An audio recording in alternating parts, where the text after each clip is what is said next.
රුබු සහ පික්මි. ඉතින් තමා පාර්සල් එකක් ගෙනියන්න පැසෙන්ජර් එකෙන් පැසෙන්ජර් දාලා පාර්සල් එකක් ගෙනියන්න.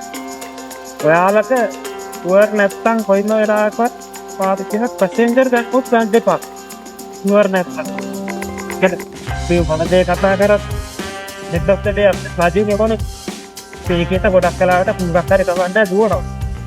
මෙන්න බෑ ඒක අපි හදා ගන්න බලන්න ඕනේ මොකද කස්ටමර්වත් පුෂ් කරන්න ඕනේ ෆ්ලෑෂ් දාන්න පාර්සල් එකක්ම දාන්න මොකද මේ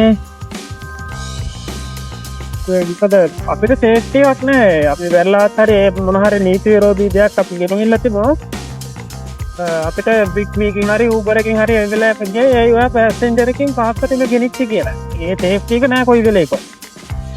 පාට පෙන්නන්න නෑනේ. සයිඩ් එකක් හරිලා ඔය පාර්සල් එක ගෙනියලා ඒක දිනන අර කම්පැනි පැත්තෙන් බලන්න නැහැ කොයි වෙලාවකවත් රයිඩර්ව ෆේර් එකක්.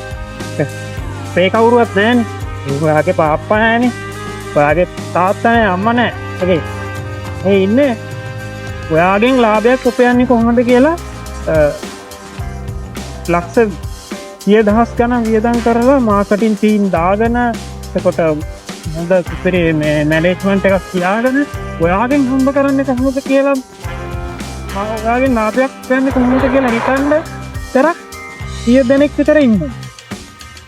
ඔයා තනියෙන් ඉන්නවා 100ක් විතර ඔයාගෙන් ලාභයක් ගන්න කොහොමද කියලා කල්පනා කර කර ආඩෝ ඩේට් එක නෙකින් එතකොට ඒක ටැක්ස් වල මොනවානේ බේර ගන්න.